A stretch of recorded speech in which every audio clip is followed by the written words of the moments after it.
Y bueno, es momento del análisis sobre cómo se ha llevado a cabo la jornada de revocación de mandato en este día.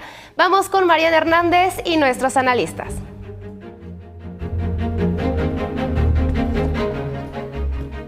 Muchísimas gracias, querida Monse, querido Alejandro. Así es, yo soy Mariana Hernández y estamos iniciando una de varias mesas de análisis que vamos a tener para discutir cómo ha sido hasta ahora la jornada consultiva. Saludo en la mesa con mucho gusto a Estefanía Veloz, abogada y feminista. ¿Cómo estás, Estefanía? Hola, querida Mariana, un gusto estar aquí con mis compañeros, compañeras y compañeros. Bienvenida, nos acompaña también Arturo Cuevas, él es abogado. ¿Cómo estás? ¿Qué tal? Buenas tardes a todas y a todos. Al analista Jorge Andrés Castañeda. ¿Cómo estás, Jorge Andrés? Mariana, un gusto estar aquí como siempre. Y a una también conductora y analista de N+ Media, Fernanda Caso. ¿Cómo estás? Muy bien, encantada de estar por acá. Pues a ver, qué gusto tenerles. Vamos a un poco hablar sobre cómo llegamos a esta primera consulta de revocación de mandato. Y empiezo contigo, Arturo. ¿Cómo has visto en general, cómo has vivido este proceso de consulta en lo personal, pero también de manera general? ¿Qué destacas? ¿Cuál es tu primer balance sobre esta jornada? Sobre esta jornada, muchísimas gracias, Mariana, por la invitación. Un saludo a todas y a todos, al público que nos ve. Creo que esta jornada ha sido histórica porque por primera vez estamos celebrando una jornada de revocación de mandato en donde las y los ciudadanos podemos acudir a las urnas a votar y decidir y refrendar el compromiso que está en el artículo 39 constitucional, que dice: el pueblo tiene en todo momento el inalienable derecho de modificar o alterar su forma de gobierno. Y creo que el presidente Andrés Manuel López Obrador, mediante las reformas que se impulsaron en 2019 para reformar la Constitución, con apoyo además de la oposición, hoy se está logrando que tengamos la primera revocación de mandato en la historia de nuestro país. Y estamos viendo que las personas pueden salir, si están en contra o en favor del presidente de la República, pueden salir a decirle: ¿sabes qué? No estoy a favor o no estoy en contra. Yo, la verdad, y no sé las demás personas que estén por aquí, o Estefanía, les pregunto, si hubiéramos contado con esta herramienta hace 6 años, yo hubiera votado para que Enrique Peña Nieto también se hubiera despachado y hubiera agarrado sus cosas y se hubiera ido. Y Felipe Calderón. Y también en su momento Felipe Calderón, es correcto. Entonces hoy la ciudadanía estamos empoderada, pero hay un sector de la población que se ha dedicado a sabotear el ejercicio, ¿no? A ver, vamos a escuchar quizá una opinión diferente, Jorge Andrés. Pues hemos discutido mucho el proceso para llegar a la revocación. Ya dice Arturo, la reforma constitucional en 2019 y después toda la serie pues de discusiones, obstáculos y diferentes opiniones sobre cómo promover la consulta, que si el presupuesto al INE. Bueno, finalmente y después de todos pues estos procesos, hoy tenemos la consulta de revocación, la primera, y es por eso que es un día histórico, sí, para la democracia mexicana. Es la primera consulta de revocación de mandato. ¿Tú qué destacas sobre esta jornada? A ver, para mí, desde que se presentó esta propuesta, estamos ante un galimatías ya kafkiano. O sea, esto es, para mí, ya no saben para dónde va cada quien, porque es ridículo en muchos sentidos. Para empezar, si esta ley se aprobó por este presidente, él no debía de haber sido sujeto a esto, porque está haciendo una ley ad hominem y retroactiva. La gente que votó por él o no votó por él o no sabiendo que iba a haber una revocación de mandato. Que él lo haya prometido está bien, pero las leyes no se hacen así. Desde la campaña lo anunció. Por eso, pero si tú haces una nueva ley, como cuando se hizo la ley de reelección, los diputados que votan esa ley no pueden ser reelectos. Tienes que esperar hasta el otro proceso. Esto es, digamos, un principio básico de la Constitución mexicana y de casi cualquier constitución. Luego, quien convoca es el partido en el gobierno a que voten para que se vaya, pero no se vaya, ¿no? Entonces, utilizan recursos públicos, hemos visto en las últimas semanas ya el colmo del uso de los recursos públicos, desde el secretario de Gobernación y sus aviones, pero bueno, violando todas las leyes electorales, todos anunciándose como quieren, porque la ley que hicieron era ridícula, eso estoy de acuerdo. ¿Cómo no van a poder los partidos defender o atacar, digamos, al presidente en curso? Entonces terminamos con este desastre que no es ni una revocación, pero tampoco es una ratificación, tampoco es una reelección, que en el fondo es lo que con lo que vamos a acabar, porque se va a volver esto un ejercicio de cada 6 años. Entonces, finalmente va a haber que reelegir o no al presidente en curso cada 6 años, lo cual no está mal a mi parecer, pero entonces legislemos eso. No legislemos este enredo en el que estamos y que ya bien saben que va a acabar. A ver, Estefanía. Sí, cada 6 años, porque precisamente habría que juntar las firmas por parte de la ciudadanía. No es tan complicado. Se puede aparte hacer solo una vez por sexenio, es cuando se puede hacer. Y en la misma fecha. Entonces, cualquier persona puede juntar las firmas. ¿Cualquiera? A ver, yo creo que Si pierde Morena, Andrés el Manuel partido va a de Margarita juntarla. Zavala no pudo y otras personas. Yo no Estefanía, sé. déjame Yo no sé si plantearte- cualquier persona. No, cualquier partido político lo puede hacer. Uy, no sé, muchos perdieron el registro también. porque Déjenme no, planteárselos así. El que esté en la porque, a ver, oposición para lo puede ti hacer. cualquiera son 3 millones de personas. Estefanía, No. Jorge plantea Te algo que invito a muchas juntar 3 personas millones. No, yo coinciden. no quiero que se vaya. Jorge dice, bueno, no es ni revocación ni ratificación, pero muchas personas sí lo piensan como una ratificación y lo dicen en el sentido de que el mismo presidente fue quien impulsó esta consulta de democracia participativa. Sí es un mecanismo polémico y hay quien está de acuerdo o no en que las personas que gobiernan puedan ser sometidas a un proceso de revocación. ¿Tú qué destacas? ¿Ratificación, revocación? ¿Qué ves en esta jornada?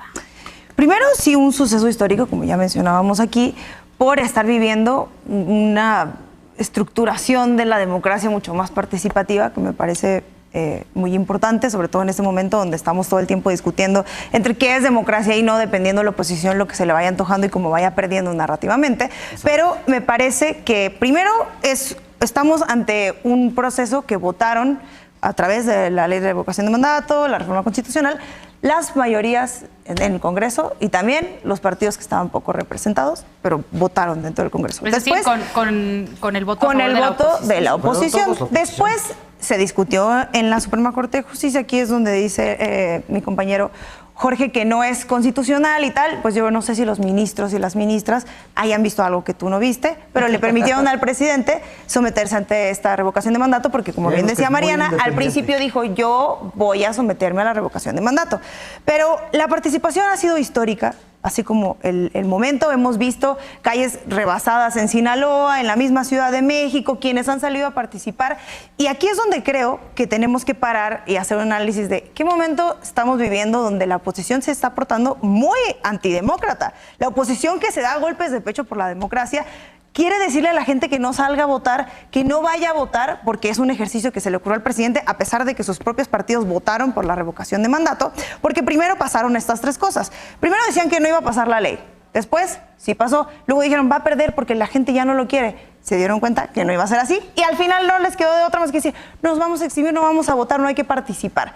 Y la población les dio otra vez la razón a la 4T y a quienes sí conocen al pueblo de México, diciéndoles, ¿sabes qué? Nosotros todavía tenemos este voto de confianza, queremos participar en este mecanismo que nos dieron, porque creo que lo que viene es el futuro, cuando podamos en otro sexenio, no creo que cada 6 años, pero ojalá, votar y quitar a un presidente o presidenta que no nos guste. Vamos a recordar este momento cuando la oposición no quería que tuviéramos ese mecanismo de democracia para poder quitar a un presidente que el pueblo puso y que el pueblo puede decidir quitar. A ver, Fer, dice Estefanía, una participación histórica. Vamos a esperar a lo que informe el INE. Y tú precisamente traes un material importante sobre el tema de participación ciudadana. ¿Cómo la has visto? ¿Podemos esperar una mayor participación, por ejemplo, que en la jornada consultiva del año pasado en la consulta a expresidentes o, bueno, actores políticos?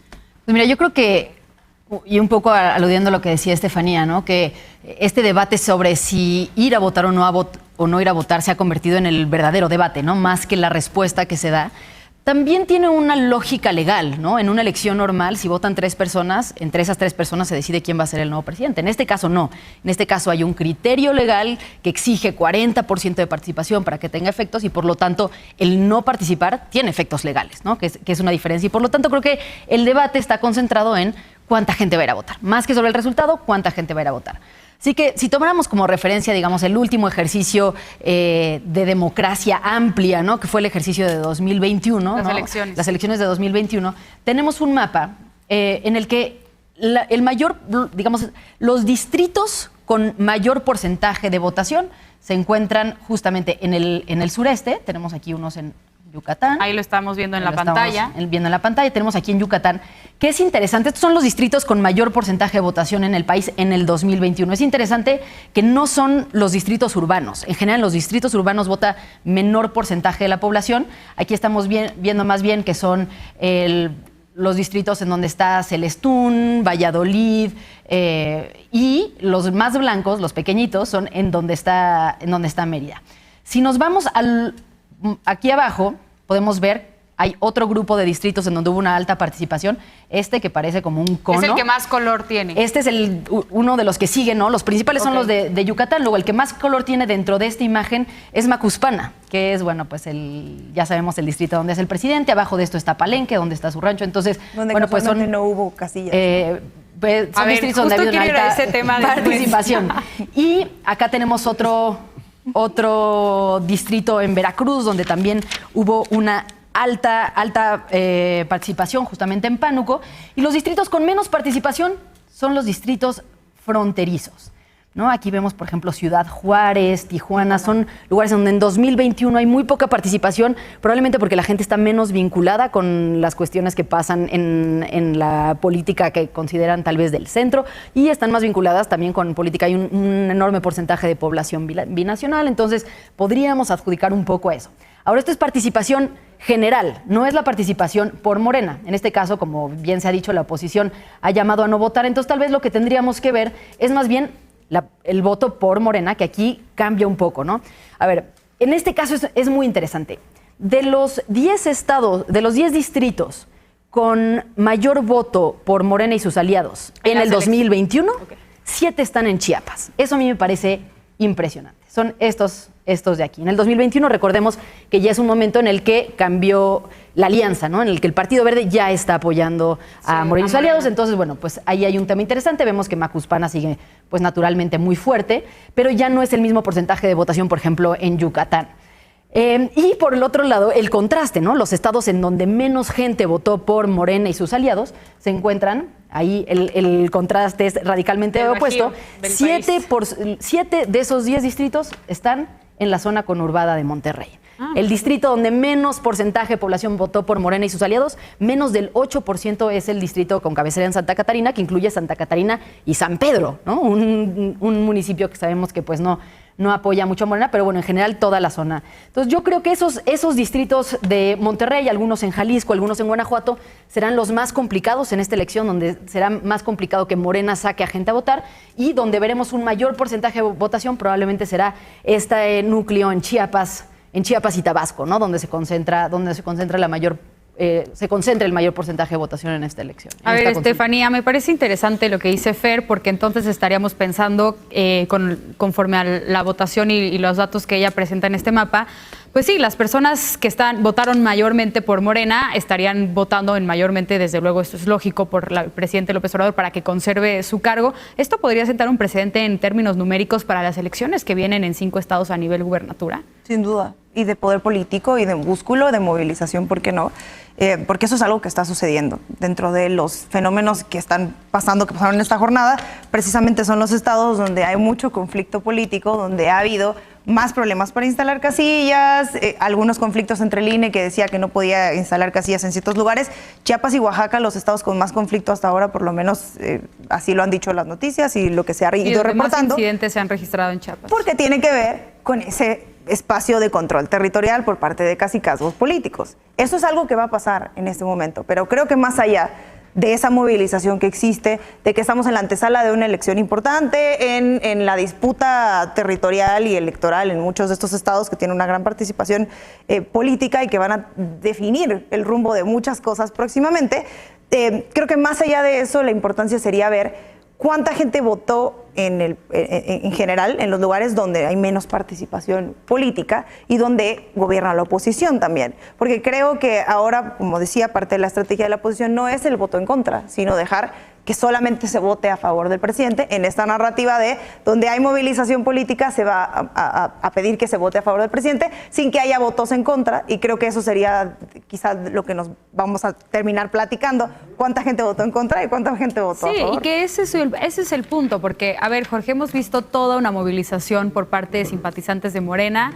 Ya no entremos en temas si de funcionarios públicos o no, pero digamos desde las personas que simpatizan con Morena para votar a favor de que se quede el presidente López Obrador. Pero ¿qué pasa con la movilización? ¿Por qué no la vimos de parte de la oposición para aprovechar este instrumento para votar hacia, pues no, hay que revocarle el cargo al presidente? Porque no les alcanza. No, decidieron invertir en la narrativa alternativa. No, yo creo que es peor que eso. Así como perdieron en el 21, no vamos a ganar, nadie quiere al presidente, perdieron todos. No. O sea, yo creo que dentro de los problemas que tiene el ejercicio, lo mejor de todo esto, bueno, lo más impresionante, es cómo el presidente los puso a la defensiva y no saben ni qué hacer. Les puso un 4 y cayeron redonditos los de la oposición.